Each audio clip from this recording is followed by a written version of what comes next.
Shalom, Israel, all praises, glory, and honor to Yahweh, Bahashem, Yahweh Shai, Bahashem, Rahak, Kodash, the ones, the apostles and elders of Great Millstone who rule well. Peace, salutations, blessings to the elect, pushing the word across the four corners of earth, risking your life to do so. I'm the brother Shaman of Great Millstone, Chicago, and I just wanted to just give motivation for the hopeful elect out there, the sincere brothers out there, to continue laboring, to continue working. All right, the scriptures say the sluggard will not plow for reason of the cold. And also, you got to watch these niggas in the end when it's cold too. I'm driving right now, it's snowing. You know, Jake don't even pay attention to that. They just still trying to go full speed like this is some shit. But anyway, they said a sluggard should not plow for reason of the cold. Man, just shows a lack of discernment though. The sluggard should not plow by reason of the cold. It's cold. Nobody want to be outside. Now, that's not to say you got to be outside freezing your ass off. The scriptures say, "Be not over righteous, lest it destroy thee." Like, why should you destroy yourself? But then it also say, don't be over wicked.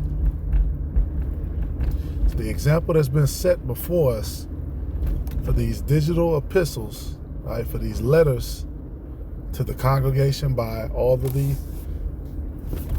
prophets of old who prophesied downfalls of kingdoms and wars and plagues and all that stuff.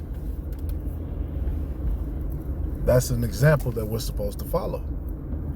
All right, if it's cold, you gotta try to your best to work around that. All right, work through that. Be smart.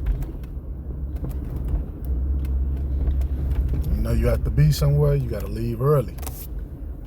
All right, now, Lord, we used to be outside when it was cold. This Chicago, we're gonna be outside when it's cold, when it's hot, whatever it is. But, the Lord has been pulling back.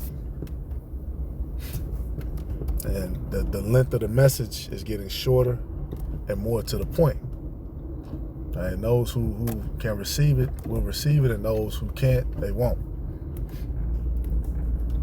All right, but this is Matthew 20, because ultimately we all receive the elect. I hope I'm a part of that number. Receive the kingdom. They can receive the new covenant. They're going to have a crown on their head. Those elect men, they're going to be, if they're a prophet, if they sing this song, they're going to be a ruler in the kingdom. And you have those who hear the song and they follow. The 1/3 of Israel.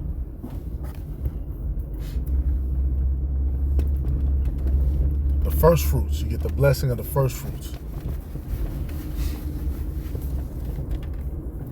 All right, this is Matthew 20, because and that's what the parable is for.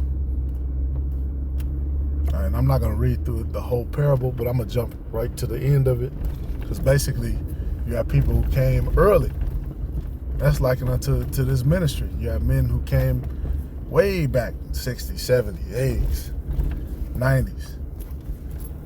You have people who picked up the fact that they were Israelite, or they compared themselves to the Israelites before that. But the Spirit had it heavy where things started to be, that, like you said, that we see through a glass darkly until that day. And we're in that day where that glass is no longer dark, it's getting clearer and clearer. All right, the path to the kingdom is becoming clearer and clearer. The path of those different nations, and as well as Esau, all who are confederate with him, is becoming clearer and clearer. Right, that they're going to war. But going back to this parable, or this penny, and Salakia, we stay on subject.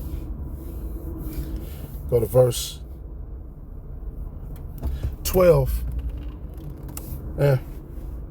Verse 10, it said, "But when the first came, they supposed that they should have received more, and they likewise received every man a penny." Right? Because it's like, damn, I've been here since the beginning. I should get a better reward. And when they had received it, they murmured against the goodman of the house, saying, these last have wrought but 1 hour, and thou hast made them equal unto us, which have borne the burden and heat of the day. But he answered one of them and said, friend, I do thee no wrong. Dost not thou agree with me for a penny? Take that thine is, and go thy way. I will give unto this last, even as unto thee. Is it not lawful for me to do what I will with my own? Is thine eye evil because I am good? So the last shall be first, and the first last, for many be called, but few chosen. And at the end of the day, you know, regardless of when you came, it's a blessing to be of the elect. Right? Many called, few chosen. It's a blessing to be of the elect. Now, with Esau's kingdom, they'll pull a fast one on you. You could have been working for an extra long of years, making whoop-de-wop, and now because of inflation, because of all this shit going on, you still as poor after working umpteen years, you know, being 40, 50 years old as a 20-year-old guy who's just getting started. So it's like, damn, it's not fair. And that's what a lot of people are waking up to. The fact that, you know, this kingdom does a lot of shit ass backwards, right? You got Somalians who can come over and run scams and run plays. You got, which that whole shit was just ridiculous, man. But that's just one little play. That's one little play that they got caught on. There's a lot of, okay, U.S. aid. You know, what you're seeing, man, is revolt from people because they're like, this is bullshit. These people on top, they don't play by their own rules. They have us play by every rule, and they tax you if you don't play by their rules, making it impossible to live.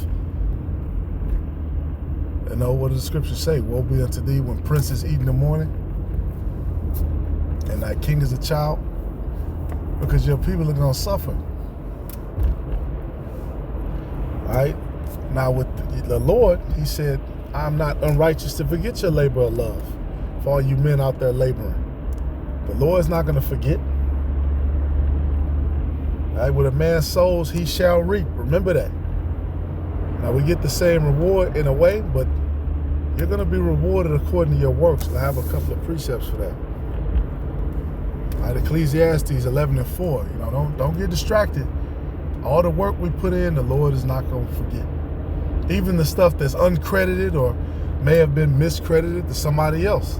Because sometimes what Jake would do is they'll hear somebody say something and then they'll repeat it. And then the next person to hear them say it and credit them for it. But the whole time they didn't hear the first person they got it from. And that's okay. All right, with this word, that's okay, even though you never want to, what's it called in the word of academia? You don't want to plagiarize. You don't want to. I came up with, you know what I'm saying? That's wicked. That's off. But the point being, you're gonna receive credit. All right, Ecclesiastes 11:4. And ultimately, we're one body anyway. But credit is gonna be due. It said, "He that observeth the wind shall not sow, and he that regardeth the clouds shall not reap." Right? Basically, somebody not paying attention. There's a lot going on, man. We have to continue to hit and to feed the flock on what the word of the Lord is during these times. Because these times are very shaky. It said wisdom and knowledge should be the stability of our times. It said what? Out of the priest's lips shall flow knowledge. So the words out of the priest's lips are going to help for people's stability, their faith in these times. You have to continue to feed them.